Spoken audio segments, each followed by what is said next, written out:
guest today is investigative news reporter and columnist Ed Kociela.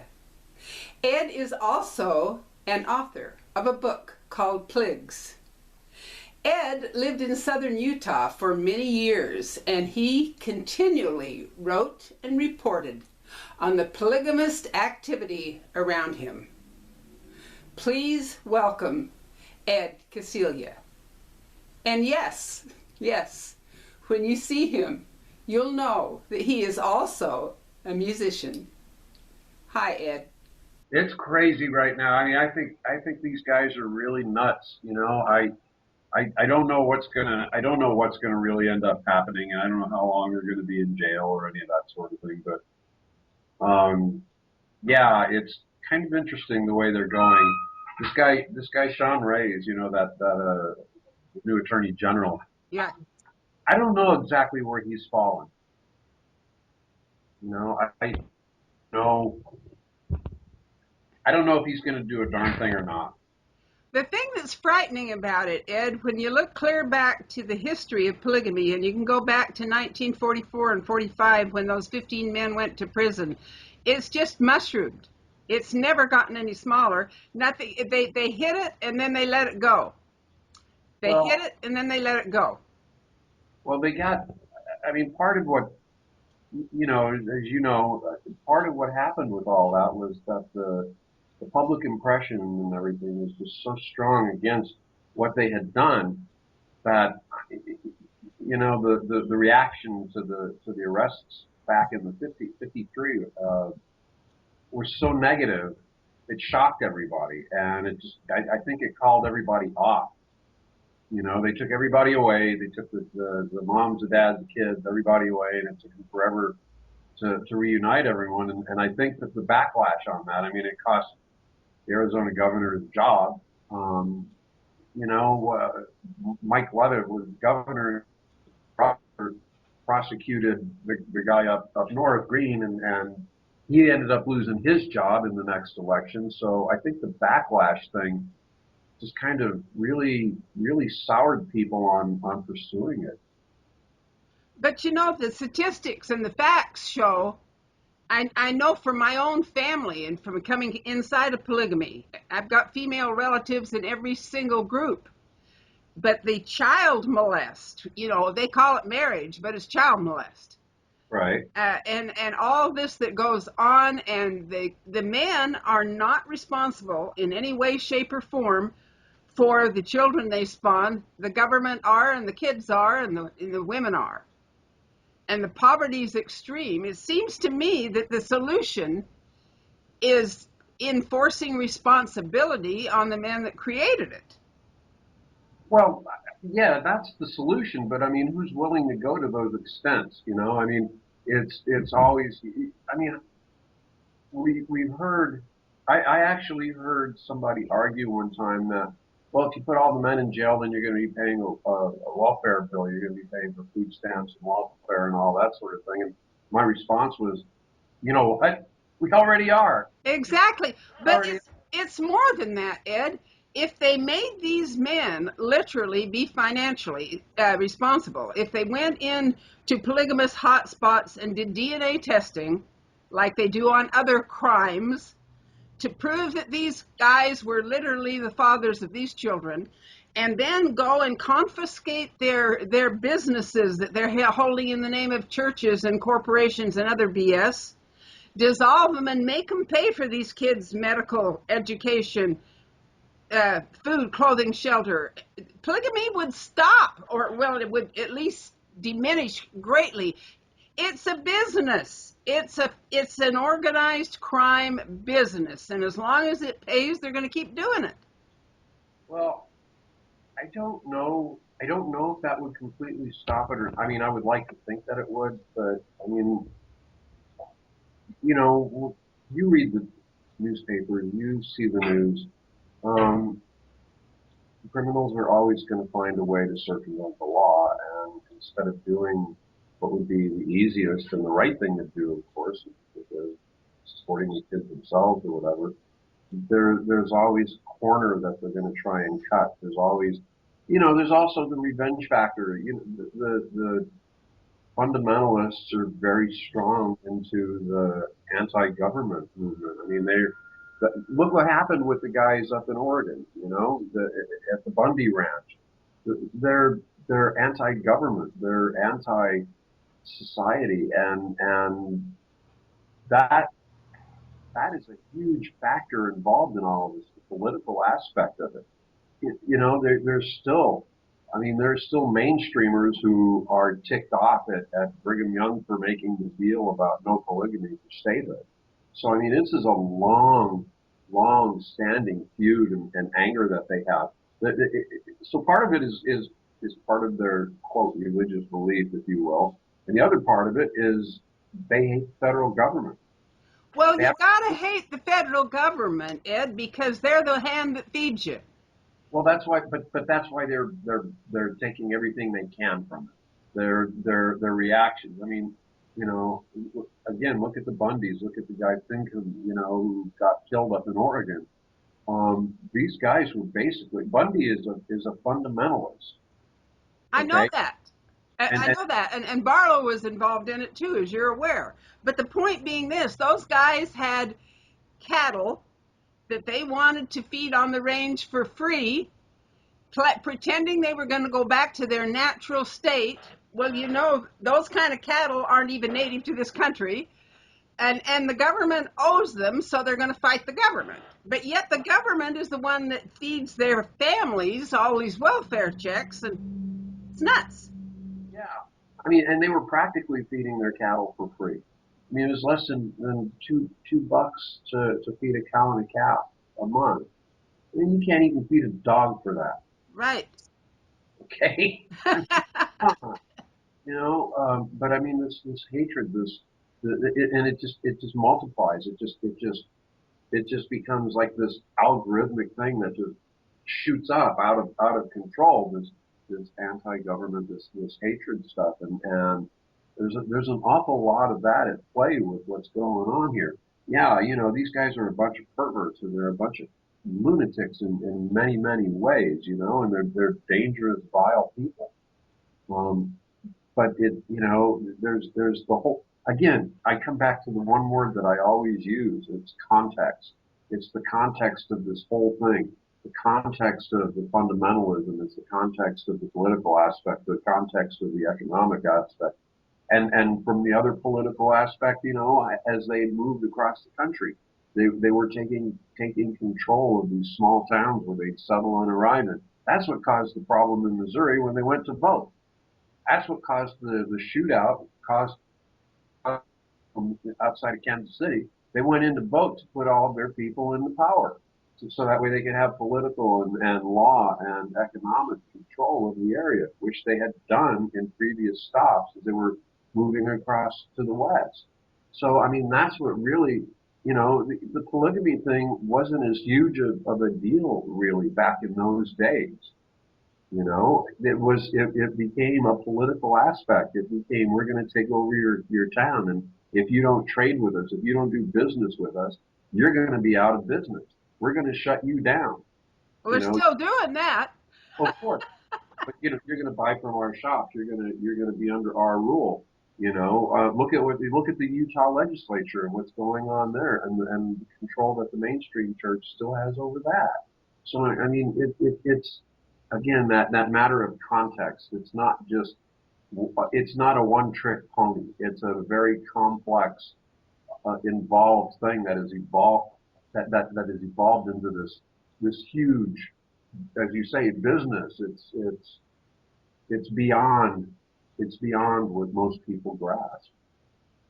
Do you believe there's any possibility that women will ever have a right to be equal human beings then in any of these places, because they can't even get into heaven unless their husband decides to drag him in on his coattail because they're unworthy, they're just property? Well, Rebecca, we have a hard enough problem with that in the real world, let alone in that world. Okay, I mean, look at women's wages. Right. Look at their job opportunities. Look at the glass ceiling. How much harder does a woman have to work in reality in the real world Yeah.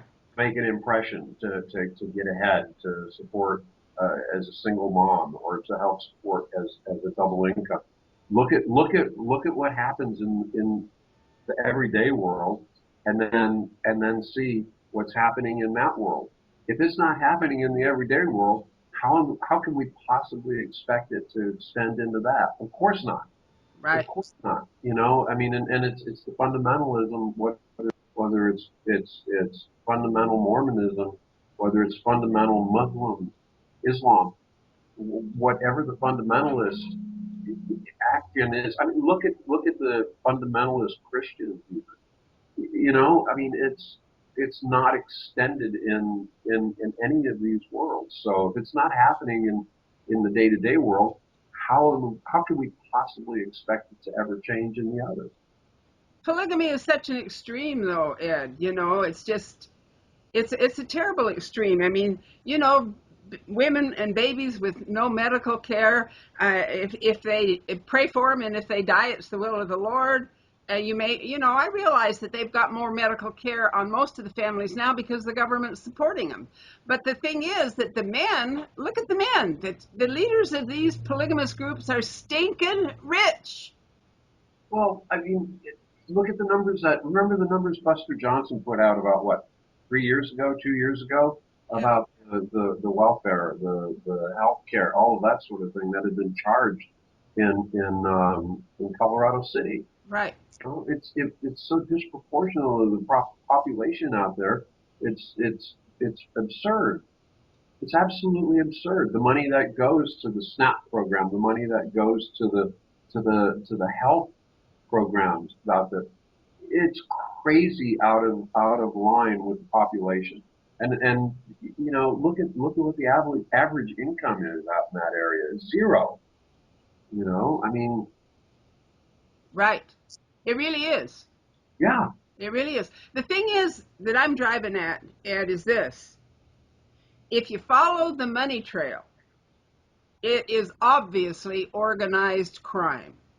If you cut the money trail, you're going to cut polygamy.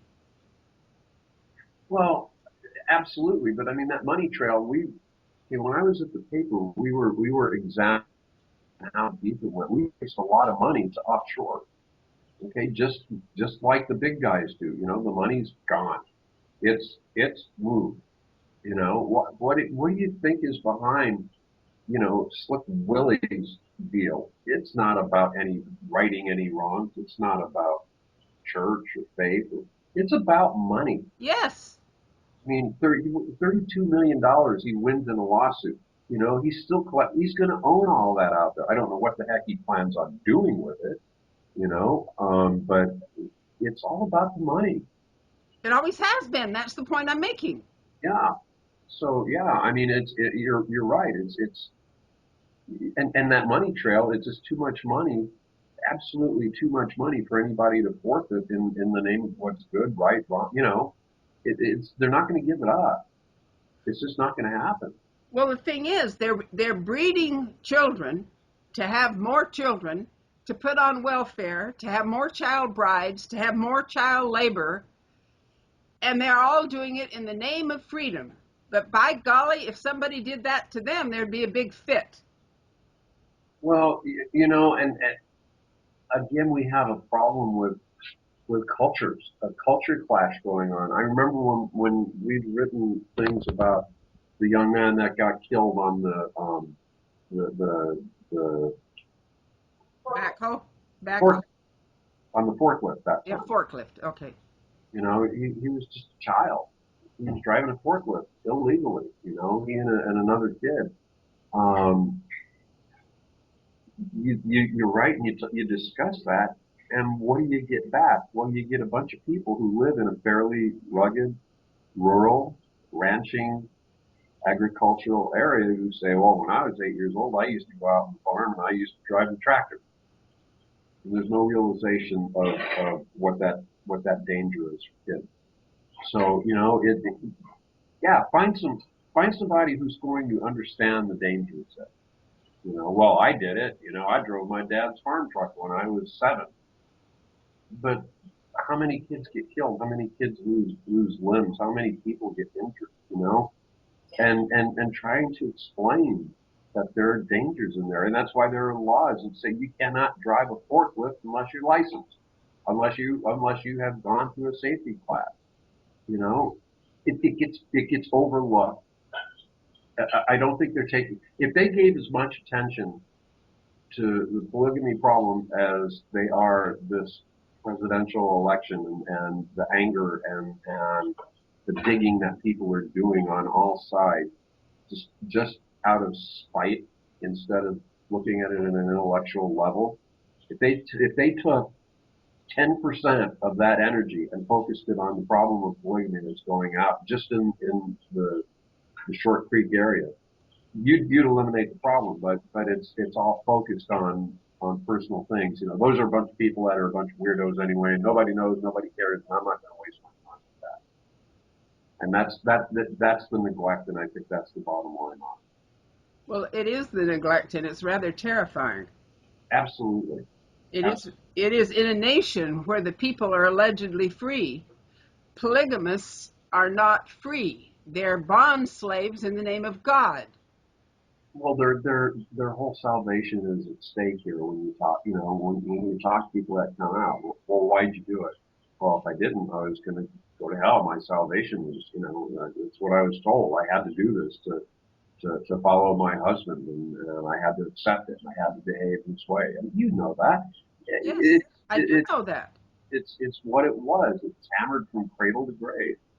I do know that, but over and over and over, they've had proof, not speculation, proof, that these men are breeding like cattle girls as soon as they're old enough to conceive, and sometimes before that. And they go before the law and legislation or whoever. My Uncle Owen Allred would go almost every year and tell them how the AUB didn't believe in child brides and they were against it. Bull! Bull! That's where I came from, and every daughter in my mother's household was a child bride. Well, I mean, okay, if they are going to be, and using one of the terms that we come out of that area, evil and wicked enough to molest children, what what's a lie mean? Nothing. Okay, Exactly. it, it, Exactly. You don't tell the evil world the truth anyway, but the point that I'm making, because that's what we were taught. You're all evil out there. Everybody's wicked in the whole world that isn't polygamous. Don't trust them. So we can lie to them to protect the culture in the name of God. I got it. I grew up there. yeah. I got it. But the point being, the government knows that. If they were to go in and force these men, force them to be responsible for the children that they spawned by taking away their money and their ranches and their kingdoms and their churches and their temples, polygamy would not disappear, you're right, but it would sure shrink. Crime goes on, Ed, as long as it pays. Yeah. Well, looking at the current situation of what's happening here, the minute they go in and they start to work on that kind of process, we had we had uh, these groups, these paramilitary groups that showed up in Bunkerville, Nevada, armed to the teeth and drawing down on the federal agents who went in to close down the Bundy Ranch. They were ready to go into combat.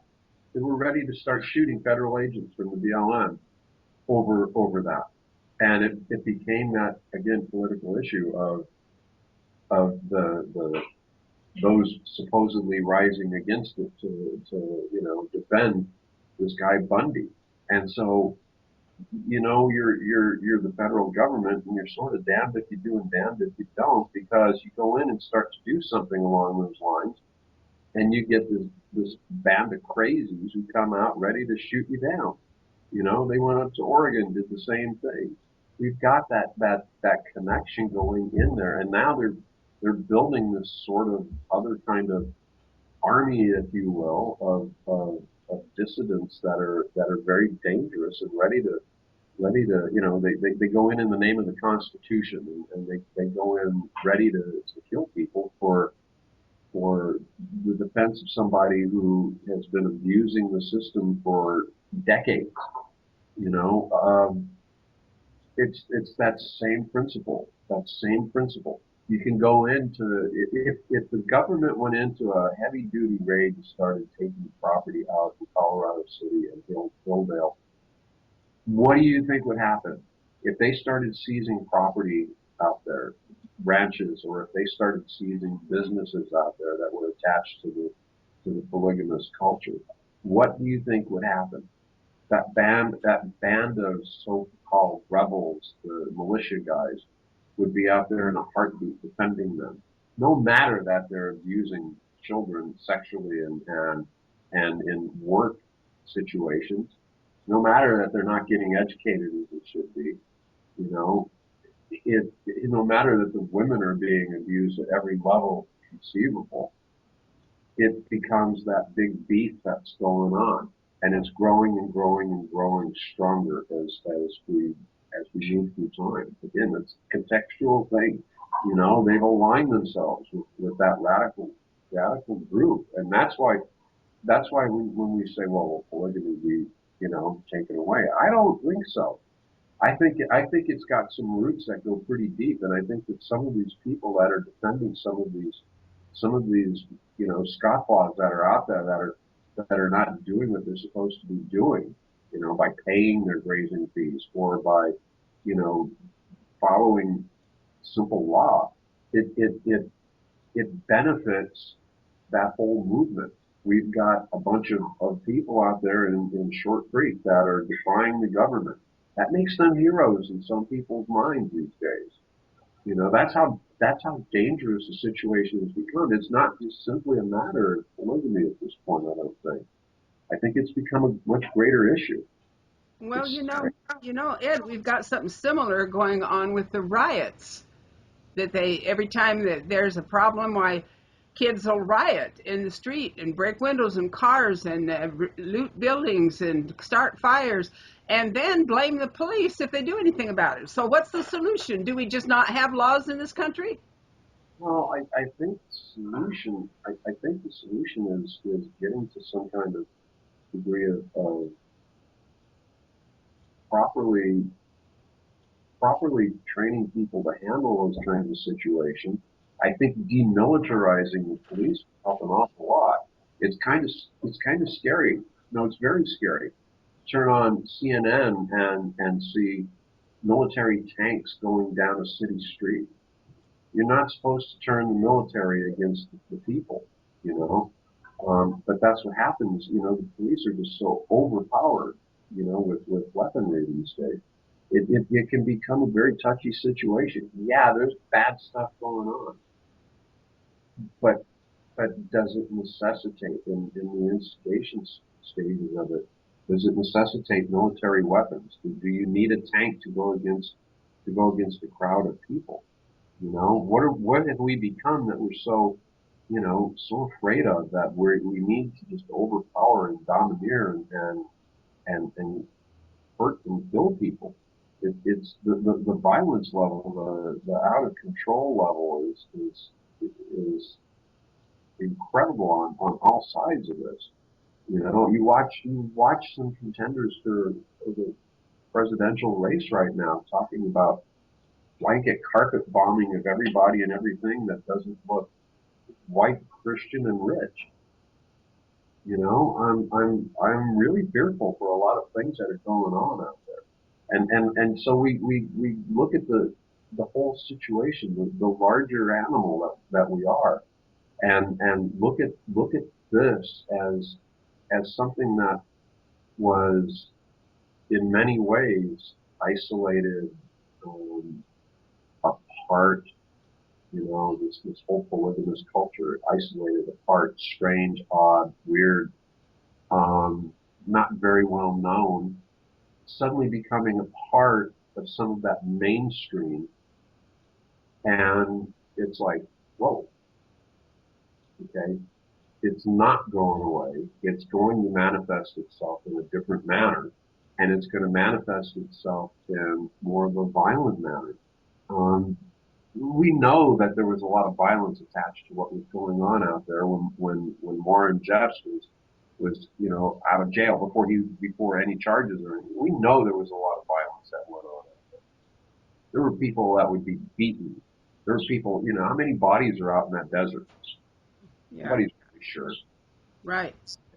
We know that in the northern polygamous communities, people were killed for leadership struggle. We know that. Right.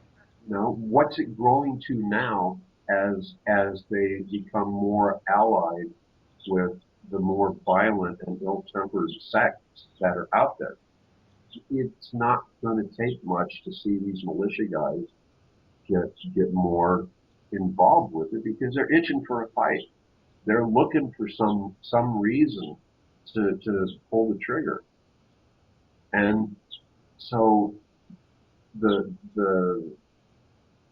thin gray line there is very difficult to toe when we want to go in and stop this, when we want to go in and say that's illegally put together, that business, that ranch, that whatever, and say that was done illegally, and go to take it over or confiscate it or hit them for taxation. I mean, look at the money that goes into that church and how the ownership of these businesses is formed.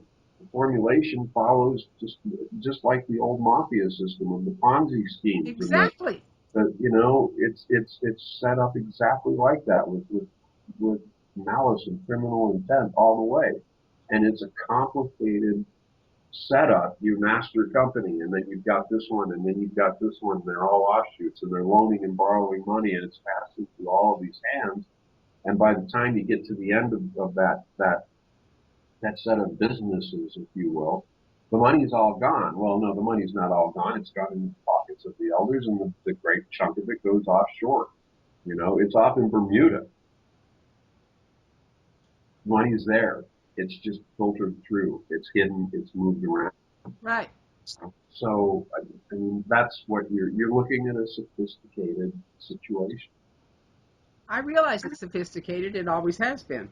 Yeah. Nothing has changed. That's the point. No. And that's But why but I don't. I think that we've handled it wrong as a nation.